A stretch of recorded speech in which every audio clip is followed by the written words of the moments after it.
Welcome to Speaking Influence. We are going live on, it's Friday afternoon for me. It's Friday morning for my guests. So whatever time it is for you where you are, if you're able to join us live, feel free to join in the conversation. We'd love to see your comments in the chat box. As we get things started today, this show is going to be talking about influence from a somewhat different perspective to how many of my guests are able to talk about it, because TV in itself brings a lot of influence, and influence brings a lot of power for persuasion.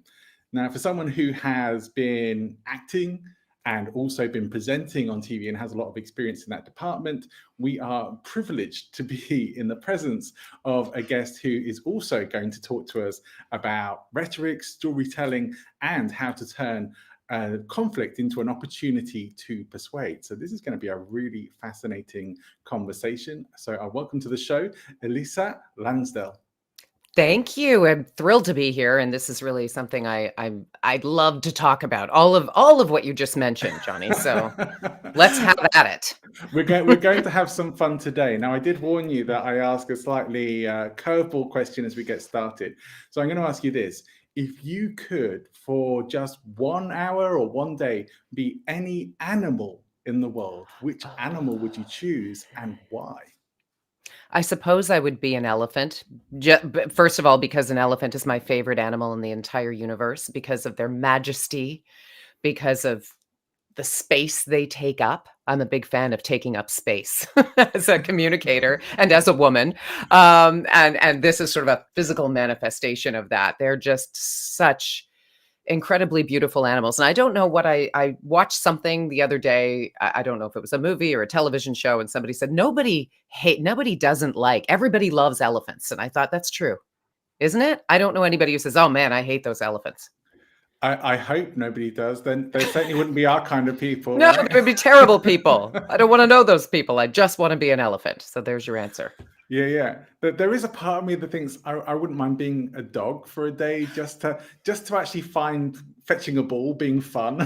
Yeah, I know. Because I think it's such a simple life. It is a simple, lovely life. I want to be my dog for a day, actually, because I was saying that the other day. This guy, I work my days around his play dates at the dog park. He's the happiest creature ever because he gets everything he wants and chases a ball for fun. Yeah. And doesn't have to pay bills. You're right. But really, I want to be one of those flying wombats. Have you ever seen them? It just looks like so much fun. It does. It does. So I would spend an hour or a day doing that, just flying around as a wombat. I like that and too. Would be entertaining. That would be a lot of fun, actually. I don't know what that reveals about me. No, it reveals a lot of good things, I think. I hope so. Any psychologist can tell us in the chat box. Exactly. Please. So great. A bit of fun to get things started and some nice answers. I like them as well. But let's get started by giving you the opportunity to tell us a bit more about yourself, because you have a very interesting background in media, which I think is super important to talk about and something I don't often get the chance to talk with guests about on the show, because not too many people have that background. So please tell us a bit more about your experience and your history with media. Yes. Well, I mean, I am a communications professional right now, working with corporate clients, clients of every walk of life, really. And yes, back in my media days, that actually, I had no idea at the time, but that really prepared me very well for this position that I have now, for this company that I've started now.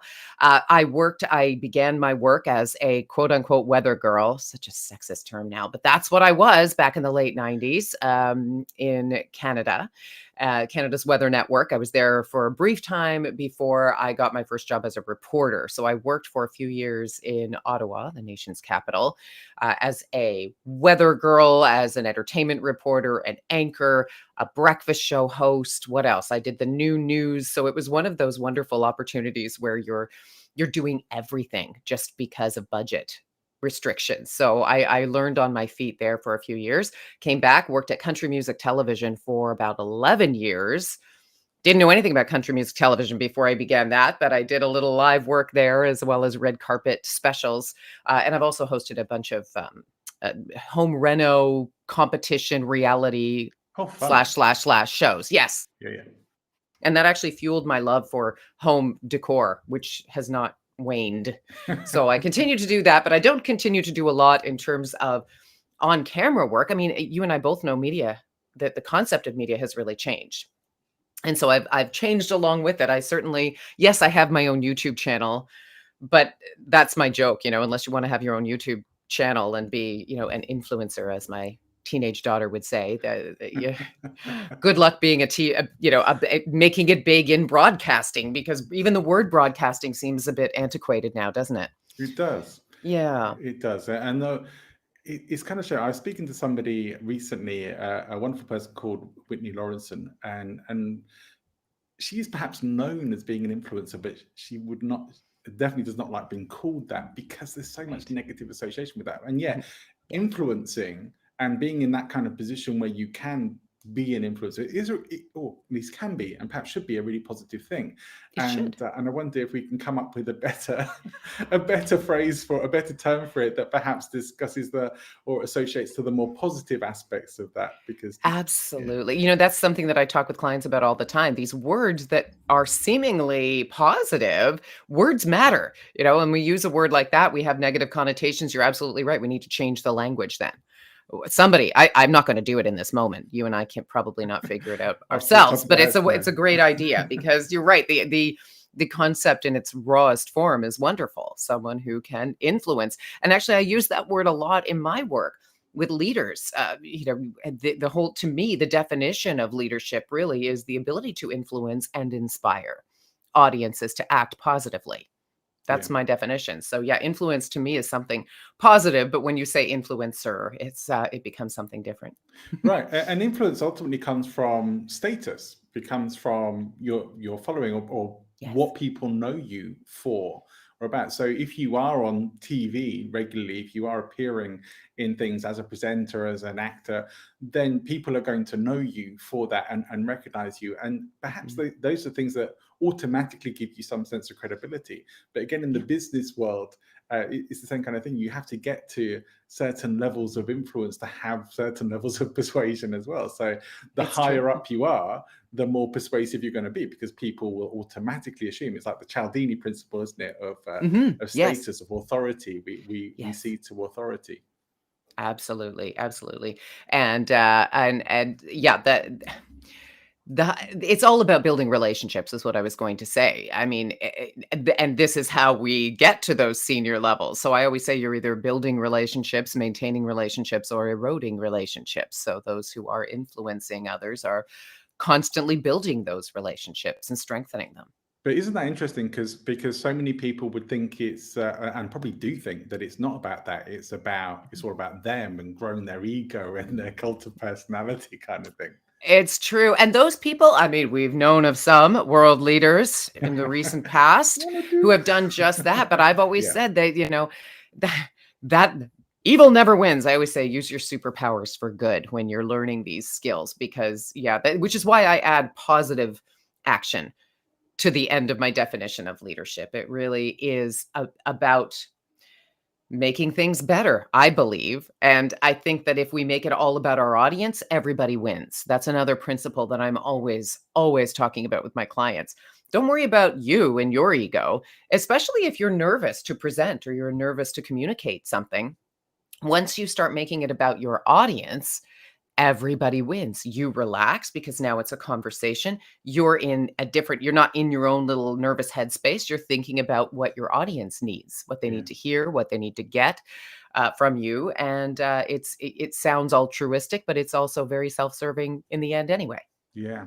Yeah. I think you come from a great background to be able to set yourself up to come into working in communication. I had the Mhm. pleasure of working at an event. I say working. I was kind of coaching, teaching at this event. Right. And one of the people there was teaching public speaking skills and presentation skills.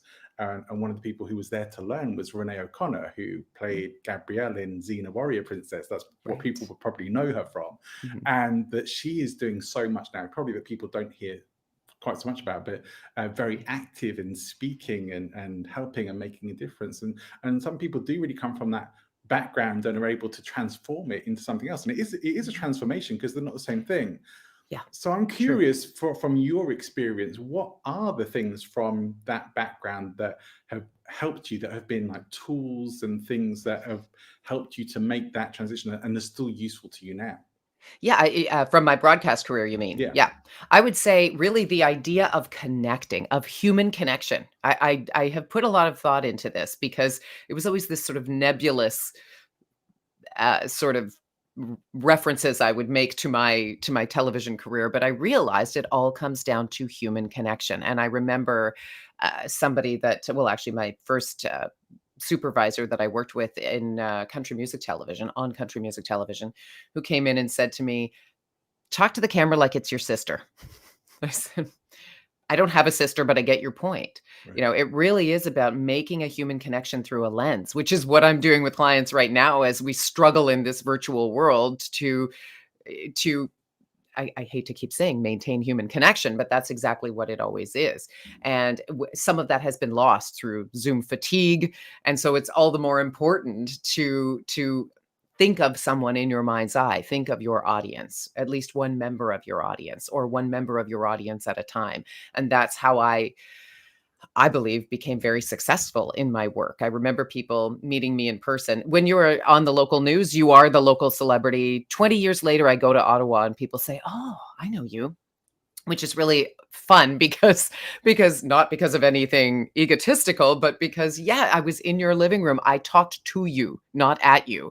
And people would always say to me, and still do, "You are exactly the same in person as you are on camera," which is lovely. I mean, I That's don't great. aspire to be the most perfect, polished professional. Otherwise, my hair would look better right now. But I do believe in, first of all, I believe perfection is highly overrated and it's boring. And I believe that we need to show ourselves, we need to be authentic, and we need to be vulnerable. And all of those things I was. Now, my work in news itself was very minimal.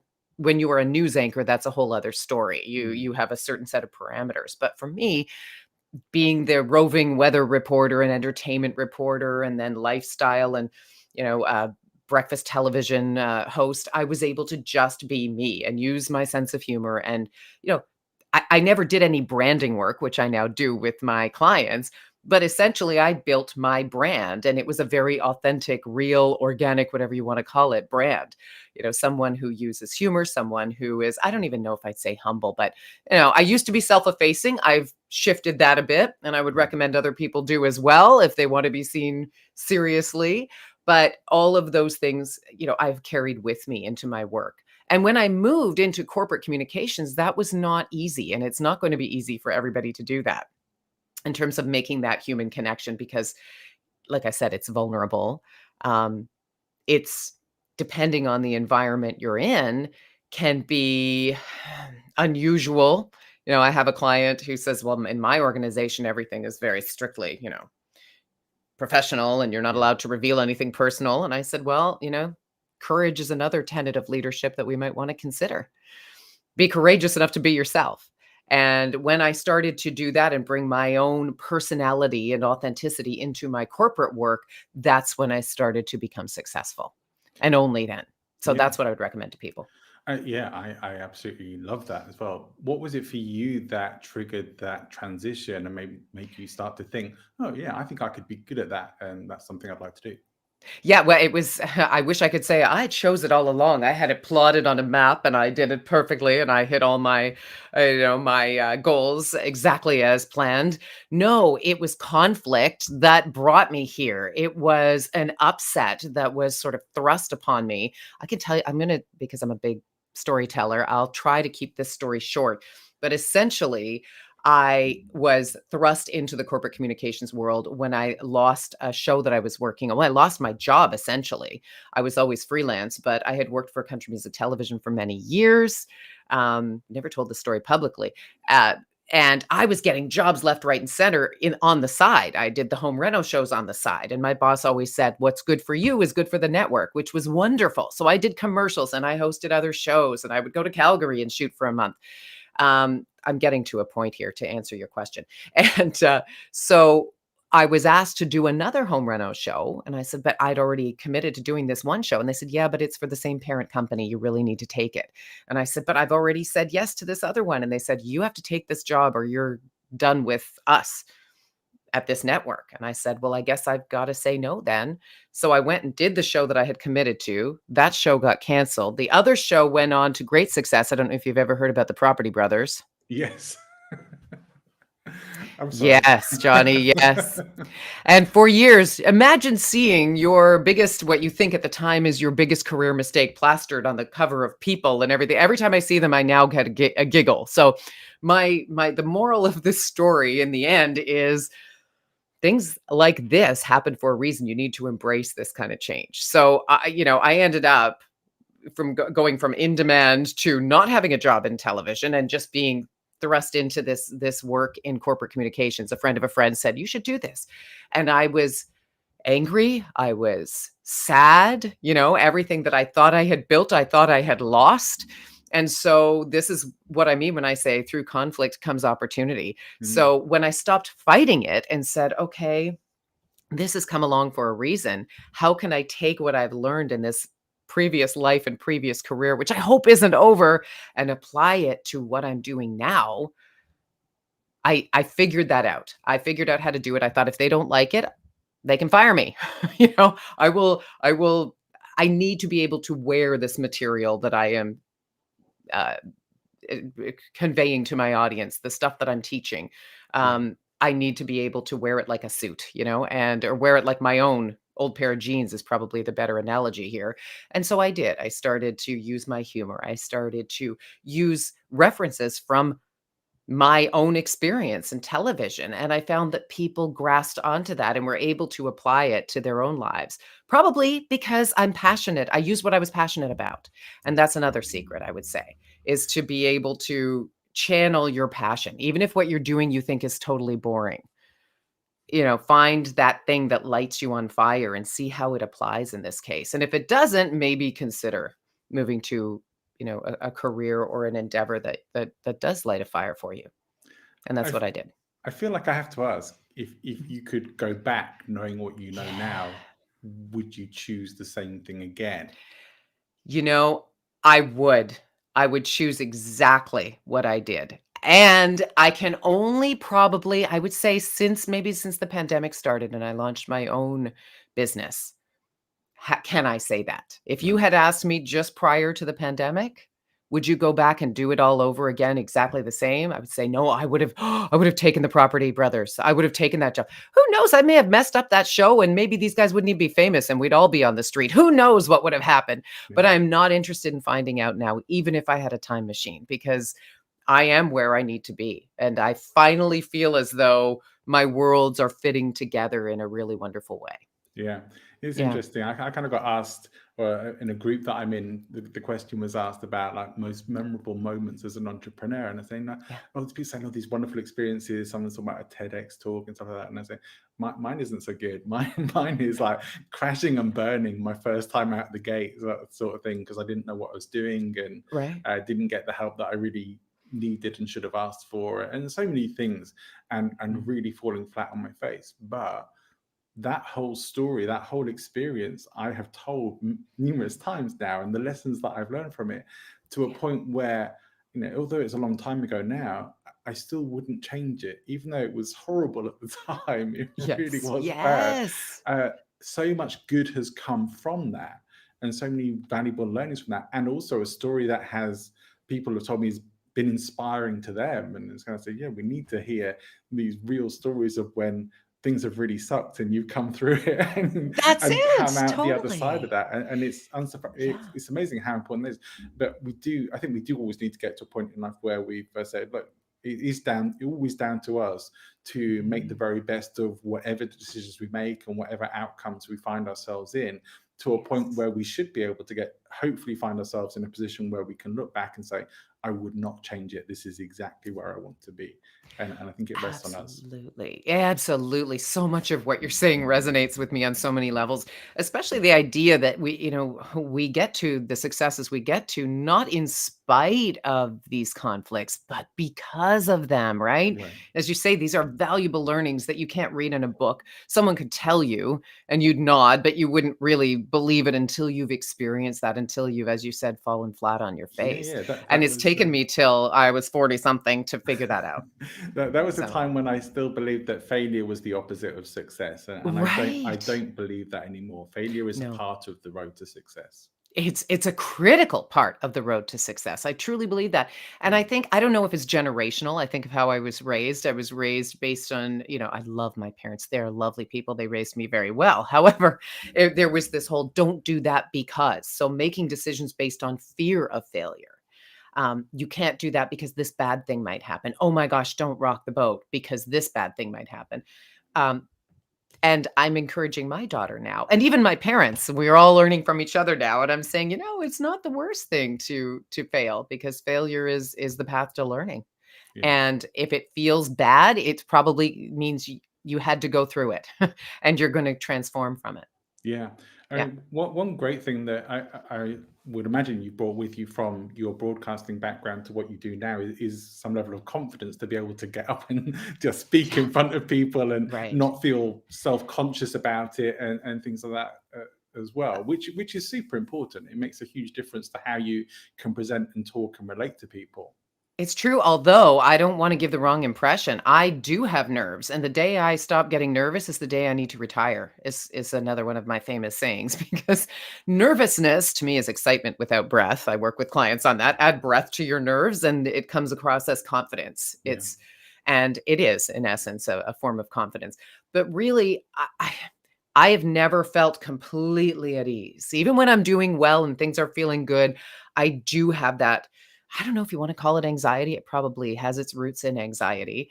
It's really because I care. I care about the audience. I care about how they're experiencing things. I care about the outcome for them and, of course, for me. Yeah. So, and there is that self-critical voice, but one of the other paths to confidence, as you called it, um, is really to challenge that voice in your head that says, "Oh my gosh, you sound like an idiot. Oh my gosh, they're not gonna like you. Oh my." It's what I call the crow. Actually, I don't. I borrowed it from I'm trying to remember the author. I'll see if I can credit her in a moment. But it's this voice that's always telling you you're not good enough. You're not, and we as a species listen to that voice a lot more than we should. We as a species are terrified of public speaking. In fact, did you know that it is the number one fear that people have, even ahead of death? It's been rated that way, Yeah. although having looked at some, I did actually check this out a Yeah. while back. In some surveys, it has come up as the number one fear. Mhm. Although killer clowns and spiders are still As they should be. are Yeah. still are Yeah. still way up there as well. And so worldwide, it's more Yeah. things like that are fear. But Right. the fear is real for many people. Mhm. And this Mhm. is something that It comes is. up sometimes on the show as well, and I think it is always important to address, and I don't think we can ever recap it too many times, because I don't know how many shows people listen to. This could be their one and only. Right, uh, right. but that the whole thing of the fear of this, the fear of speaking, is often usually just a fear of failure, a fear of falling short, that Yes. it's going to tell you that you're not good enough, and that Mhm. you need to do better, or that people are going to think less of you because you messed up, or because you didn't do so good, or because you weren't confident, or whatever, especially in professional situations where Yeah. have to get up in front of your peers and superiors and the likes, Yeah. that if you look anything less than confident and competent, and you're able to deliver with some sort of panache, hopefully, that people will look down on you, and perhaps that Yeah. could even be career damaging.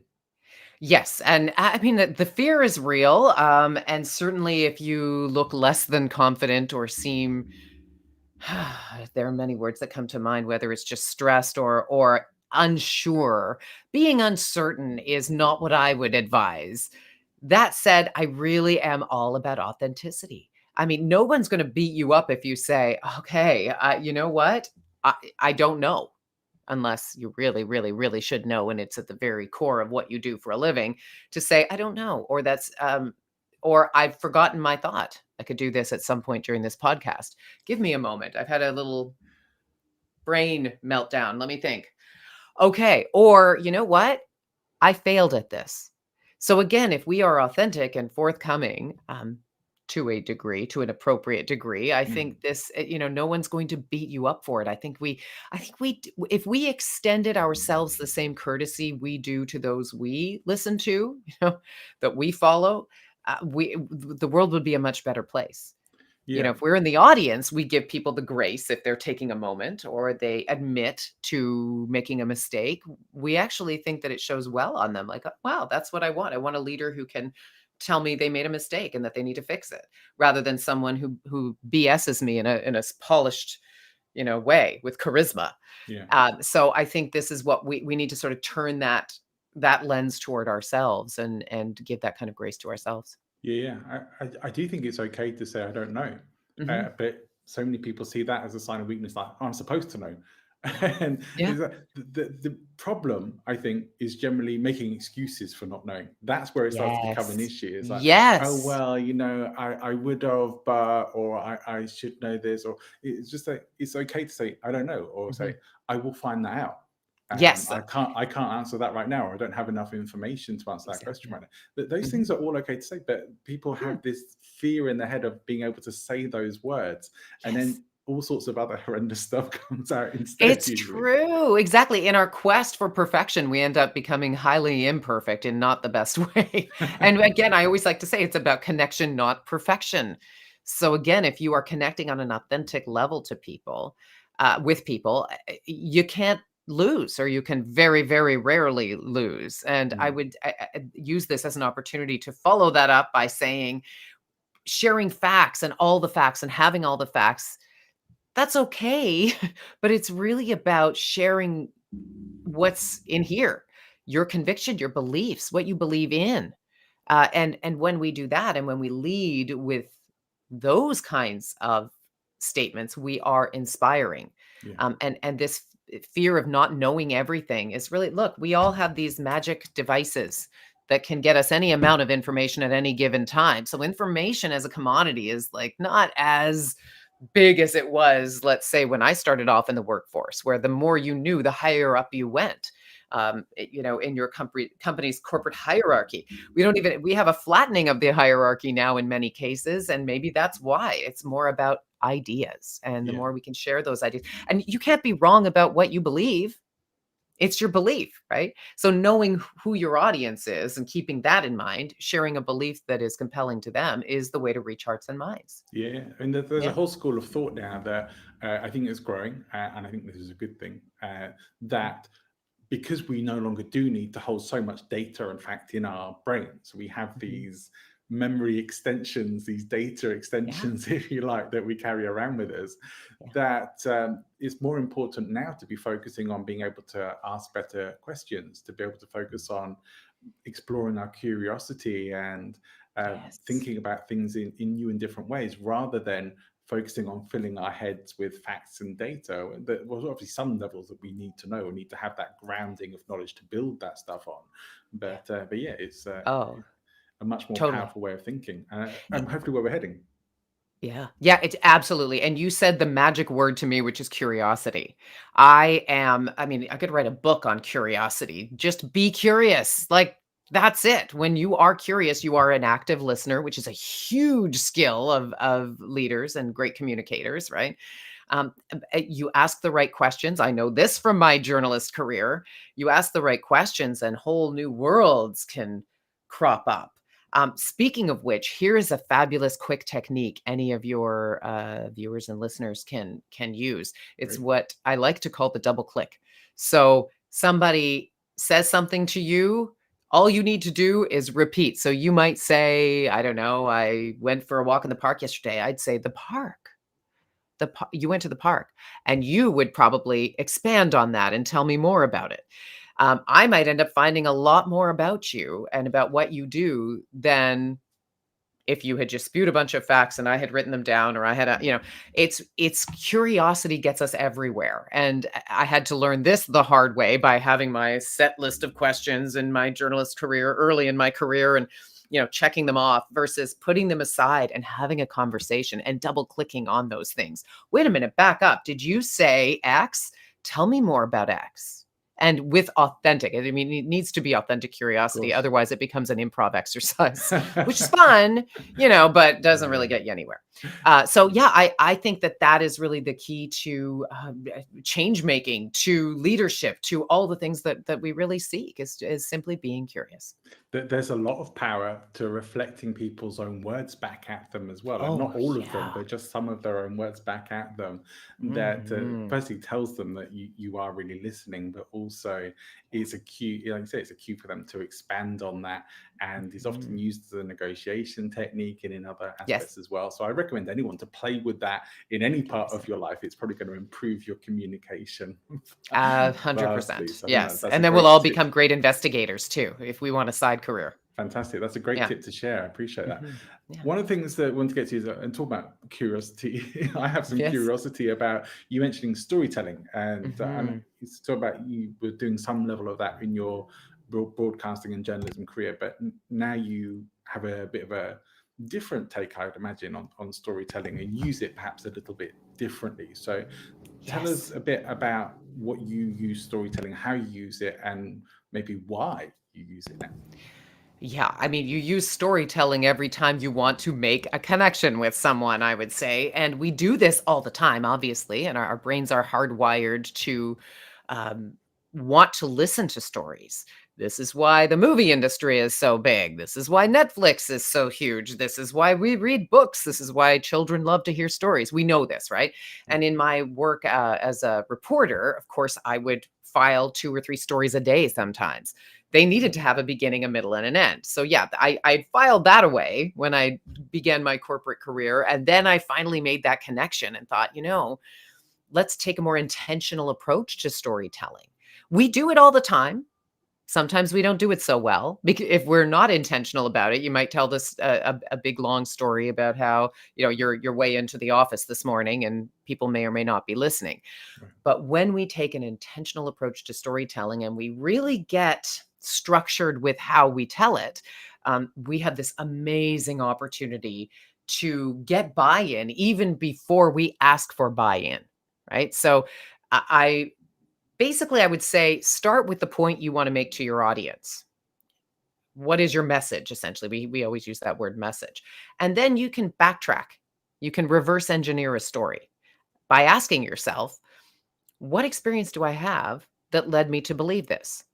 So if I'm really convinced that, we need to take more time off the top to review this proposal before we hit go, why do I believe that? Oh yeah, I had this cautionary tale I want to share about when I proceeded too quickly and everything fell apart. And I could tell that story in 2 or 3 sentences. And the moral of the story is my message to you. Right. So this can be done very quickly. The more you do it, the easier it gets. Again, because we tell lots of stories without even knowing it. Again, this is a more a structured way of doing it. So, what's your setting? Who was there and where? What happened? What's the complication? What's the resolution? And what's the moral, which is your message? Done.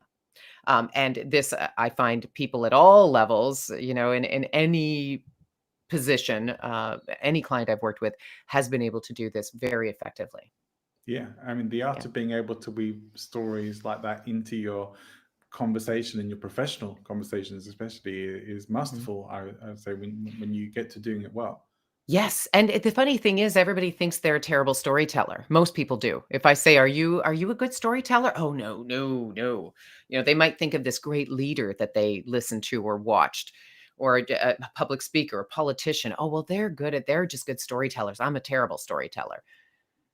Maybe you are, but it doesn't take any great magic to become a great storyteller. So those CEOs who weave a tale that seem to be just off the cuff, that's not off the cuff. That is carefully crafted. They have considered their audience. Maybe they've written it, maybe somebody's written it for them, but the best stories come from here and from here. Right. That's what I love about it. There's this endless reserve of stories that we have. We don't need to go to our magic rectangles. We don't need to ask anybody or consult anybody. These stories are our own and they form our beliefs.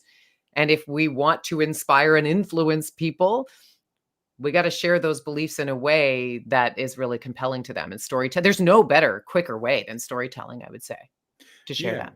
And I think one of the reasons, perhaps, and maybe you'll agree, is that there's a degree to which storytelling can bypass conscious resistance. That critical factor part Yes. of the brain. Whereas if you're just presenting data and hard fact information, that the Yes. critical faculty can reject it, right? And that conflicts with my current existing beliefs, or I'm really not sure Exactly. about that. Whereas Yes. when it's wrapped in a story, you're on a journey with the person. We can generally associate ourselves into other people's stories, or at least start that imaginatory process of them. And so in doing that, we've already to some degree bypassed the critical faculty that might reject it, and we're That's already in the it. story.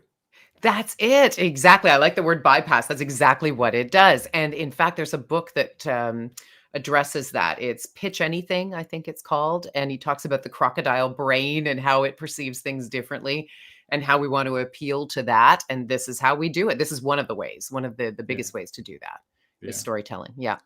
Fantastic. So it's Hmm. interesting to think. So I think a lot of people would think that it's not something you would generally bring to a corporate environment, and yet Hmm. it's still very important. And you look at some of the top business speakers, the top business leaders, when they talk, they use stories, even if they're not great at storytelling, they still use them, and 100%. they get better at it. Mhm. So it is an important part. 100%. Yeah. I was lucky enough recently to have on my 100th show for the podcast. Oh, Uh, congratulations. Thank you. Professor of rhetoric, Dan Mhm. French, really cool guy, very interesting. And I know that when we had a chat before, it's something that came up as Yeah. talking about this, and something that I want to generally address a bit more in this now third season of this show. And so I wanted to ask you where that features for you. Where does rhetoric feature for you in the work you do now? Well, this is a really nice time to talk about that because not that I can be you said it was Dan, what was his name? I cannot be Dan as French. yes, Dan French. I am not going to profess to be as astute in the matters of rhetoric as he is, though I do have an English degree, so let's just say that. But yeah, I believe that really it is all about storytelling. When we storytell, we can use these rhetorical devices, and we naturally use them all the time. Again, it's about becoming more intentional with them. So, metaphor, simile. We think maybe some of us this brings us back uncomfortably to our English days, English Yeah. class in university or Right. in high school. We don't have to worry about that. It's nobody's grading you on this. It really just is like, what is this like? What does this remind you of? We so that's the simile piece. The metaphor. I mean, how many times a day do we use metaphor? Probably doing this podcast. If you rewound, boy, that dates me. If you rewound us right now, we would have maybe, I don't know, a couple of dozen. So it really is about when you say channeling, for example, that is metaphor right there. So again, it can be very powerful because imagery is powerful. I'm one of those people, and I know I'm not alone, who thinks very visually. So if you try to get a complex idea across to me using a metaphor or a simile, I'm much more likely to get it and I'm much more likely to retain it Mm. than if you had just said, well, this is how it's working. And you give me the numbers and the stats, and that's boring. And we are completely inundated with that kind of stuff these days. So we really want to use the metaphor and also parallel structure, which we use. I've had clients use this without even knowing they're using it. So what do I mean by parallel structure? It's the repetition. It's hitting that repetition. Barack Obama's a genius at it. That sort of, we can do this, we can do that. Or we can do antithesis. So it was the best of times, it was the worst of times, as an example of, and there's a rhythm to that. Yeah. Another thing that lights up different parts of our brains is when we speak in rhythm. This is why we remember song lyrics so easily, so readily, right? So we can do this. And people say, oh, but come on, how am I going to do this in my quarterly meeting? You'd be surprised, right? Look for those opportunities. And the more you look for them and intentionally script them, the more they will come to mind just organically as you're having conversations. Yeah. Yeah. So many of the devices in rhetorical speaking are hypnotic and are used in hypnosis as well. And Mhm, you have to, well, mhm. there's good reason for that. There are parallels. There are things that cross over it. There is that we say about bypassing with stories before, but some of these things as well bypass some conscious resistance or pull us in more, Yes. and we don't always necessarily realize why. But it tends to be just the case that it's only really if they're overused and you start to become a bit more conscious of them, thinking, oh, hang on, you keep doing that, that we start to Yes, come out of the trance a bit, as it were. So, I exactly. think getting practiced and polished with these things is essential. Yeah. But for anyone who has a message to share, or anyone who has something that they have, their mission, their vision, their purpose, Mhm. if you don't know this stuff, it's more likely that other people are using it on you. Yeah, that's true. That's true. You're being hypnotized and you don't know it. Yeah. Yeah, Well, I think you make a good point. As soon as people can identify a pattern, they're out. They're bored.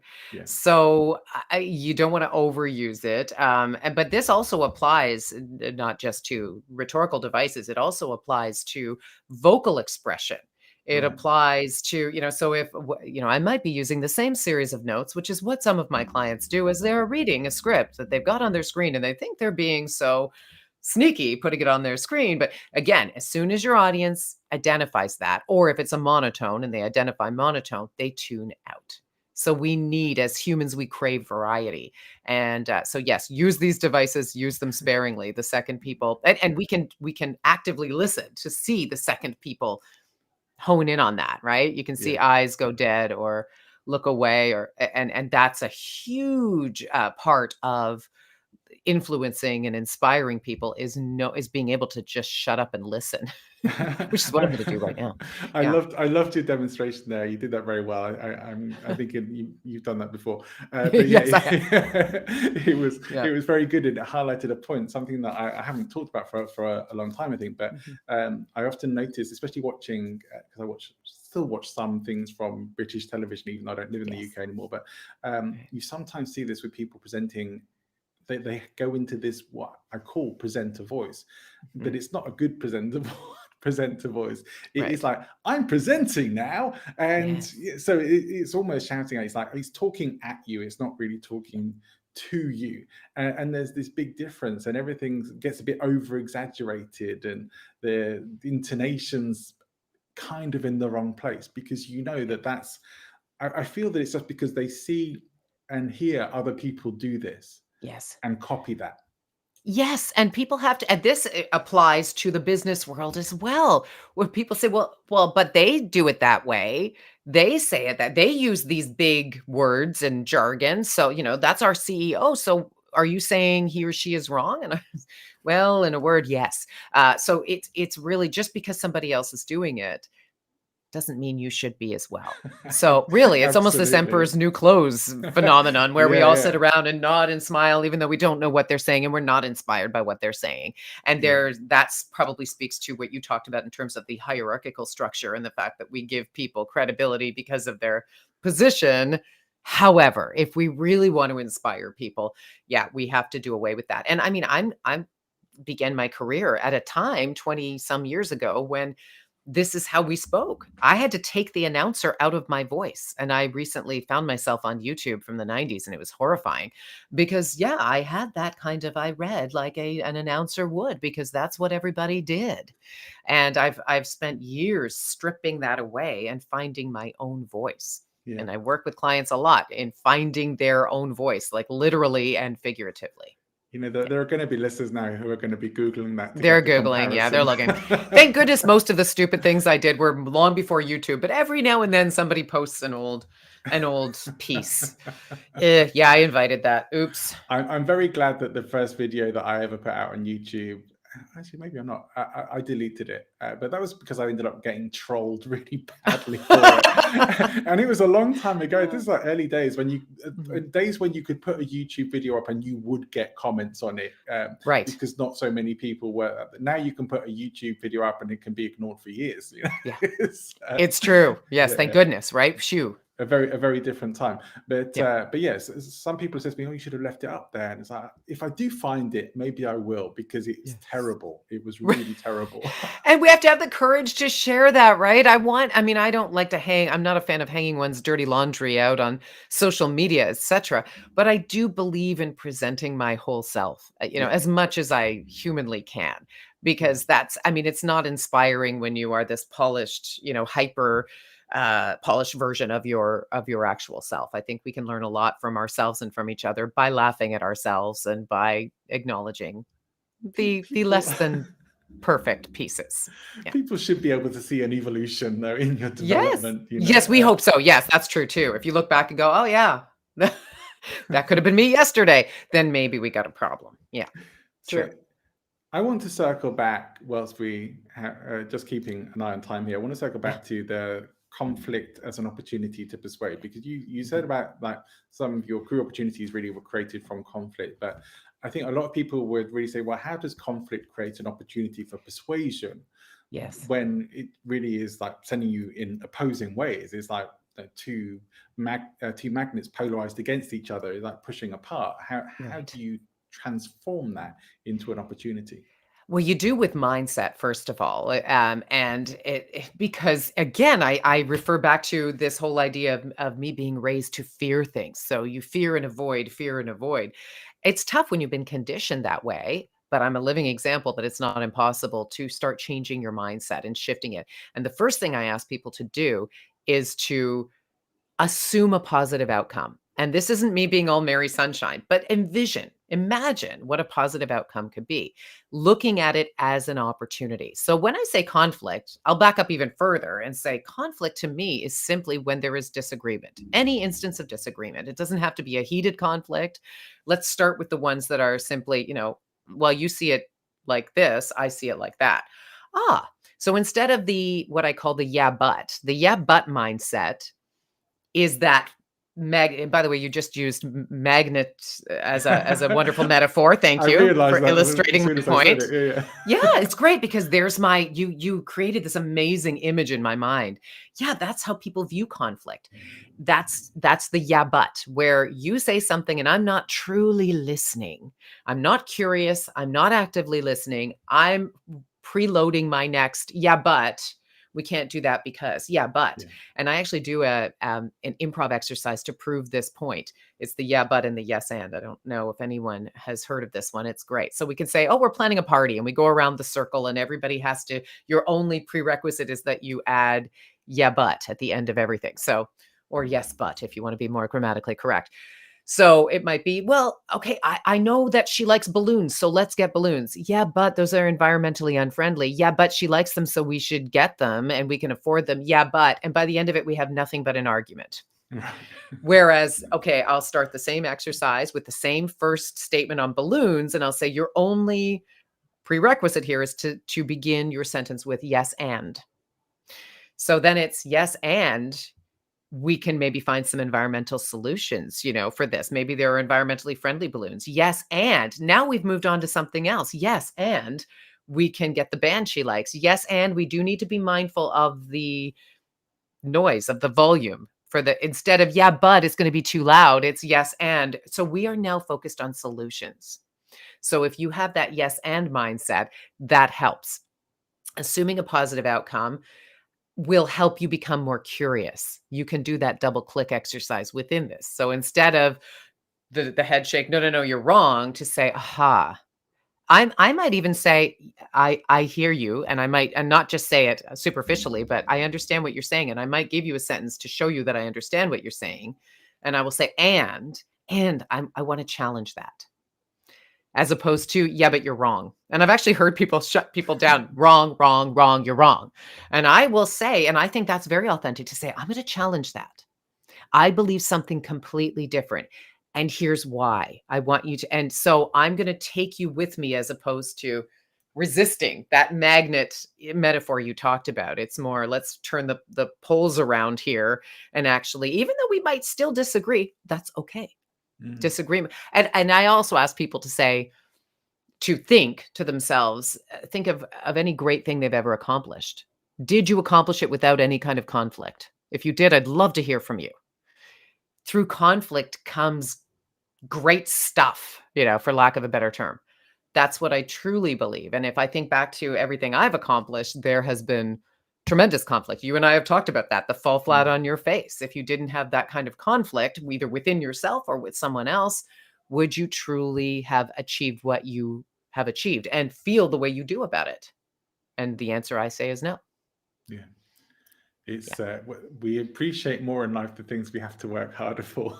It's so true. Yeah, we do. I mean, yeah, it comes down to that in part for sure. For sure. Would Yeah. that maybe also be a good opportunity to do the reflecting back the words thing that you talked about as well? That double click. Yes, I Yeah. was saying that's a great thing to do is where you say, okay, yeah, because we can learn more. The more we listen, the more intel we get.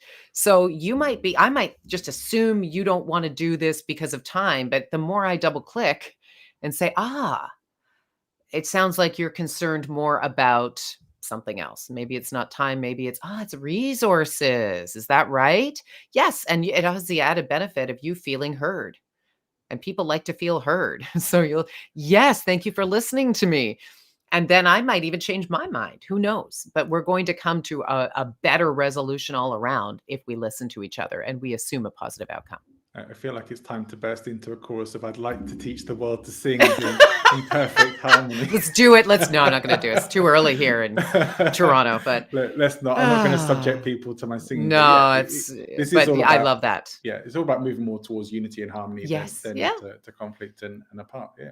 100%. I like Yes. that. If we can do that in more parts of life and the world, not just in In business or in our personal every part of relationships. life. Every Yes, part that's of what I life. love about the work I do. You can apply it to everything, and I do.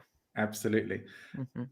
As we start to unfortunately wrap up our conversation, which has been so much fun, Oh.